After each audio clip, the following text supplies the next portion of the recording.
War and tribal conflicts left a devastation in Bunia. Pasoki and Faraha felt the call to minister to the orphans. And little did they know that impact on the entire community. The beginning was tough. It's not easy because when we reached this area, we had a problem. Going to the rural area was really difficult. We had a group of people, those was like a social worker. We went to the rural area. Then we found some children in their house. In some small house, they're staying themselves. They're saying the parents have been killed. Now we are here alone.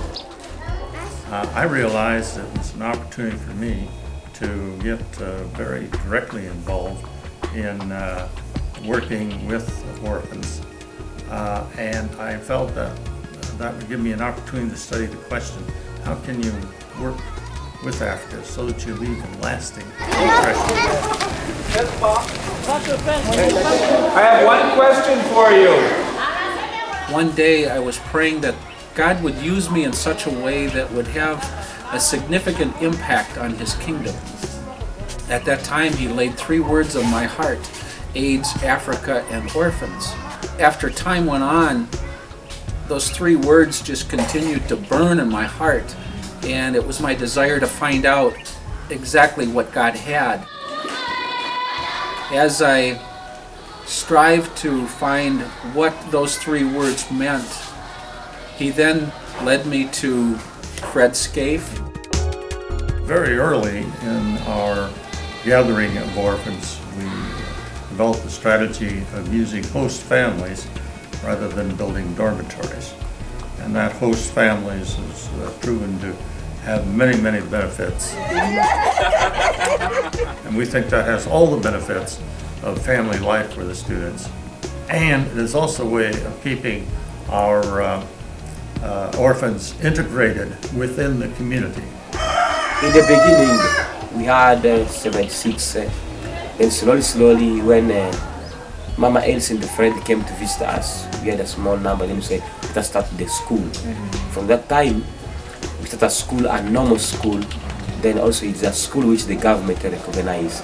One good thing which Mama Elsie helped us a lot is to have a library. You can see the way where we built our school. When we were there, we went there. Really, people have been really following us. You can see many people say, oh, the school for the orphan is there. Let us go and get the compound and then build there. You can see many houses have been built there. It was a house people say, oh, they are there, let us go there, build there. It encouraged people to join us in that part.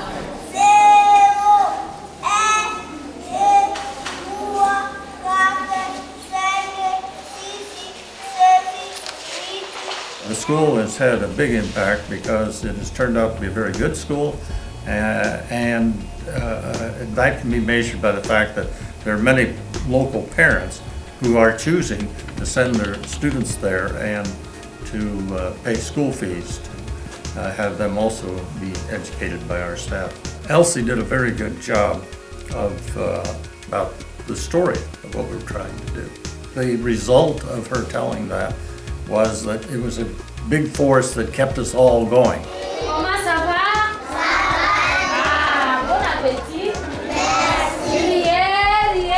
We have 2 classes, and the primary we have standard 1 up to 5. So next year we add standard 6, and again the nursery reach up to class 3. And it continues growing up. So for now we can say we also have the secondary school. So we have nursery, primary, and the secondary school is in the progression. Right now we have 600 orphan children. As I got to know the staff, I found out that this ministry extends to them. They are not here just to teach, not here just as jobs. It is part of their ministry to work with the children. It then became very obvious to me why this ministry was so successful. As we built the new clinic, we opened that up to the public at discounted rates. And we find that the women are able to go receive medicine and care so they can better care for the children. Another thing that's very key to the strategic direction of the organization, that we could build a self-sustained organization. And we thought that the best way of doing that was to develop a farm to not only produce the food for the orphans, but to overproduce so that they would have produce to sell. And we've also been a source of jobs.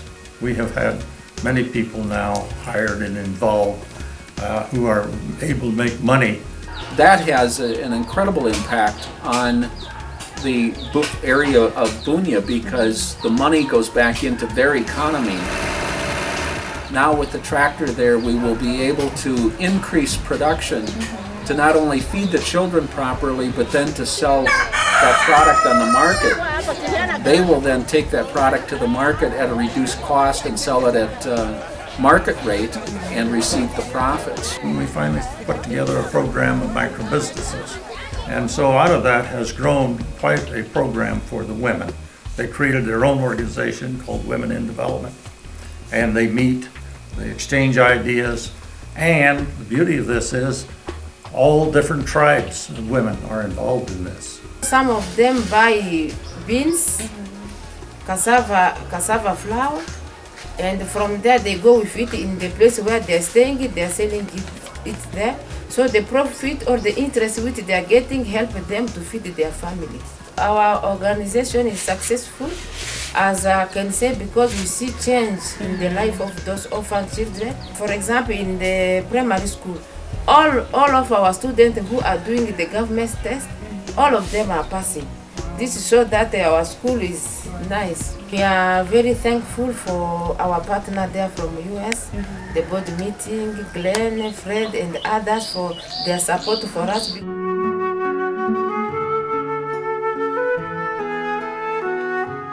I feel motivated to be heavily involved with Bunia because of my own life experiences.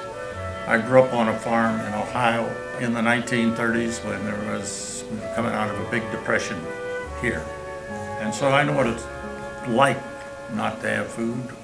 That put within me a drive that has found its release in serving people in Africa.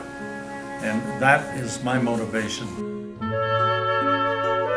You know, the children is the future of the nation, the future of this world. Because you know, when we came to start this program, you know, with our culture, people are not thinking about the children. Now, it encourages us a lot to think about children because this one we are preventing the future problem. If the children will work well, means the country of Congo will have the good people. If many people can join us, many people can do such kind of work in different provinces within Congo, really we will have something good for this nation.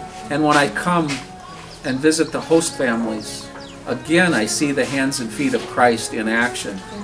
I see people who have opened their hearts and their homes to the children. I think of Mugisa. He is 23 years old. He was one of our orphans. He is now a teacher at our school. It's an incredible success to see a child who's been taken off the streets, who really had no hope, had no future. He was given that through the Bunia Children's Hope Center. You know, everyone knows of the phrase that you can give a man a fish and he will eat for the day, but if you teach him how to fish, he will eat for a lifetime. That is what this ministry is all about.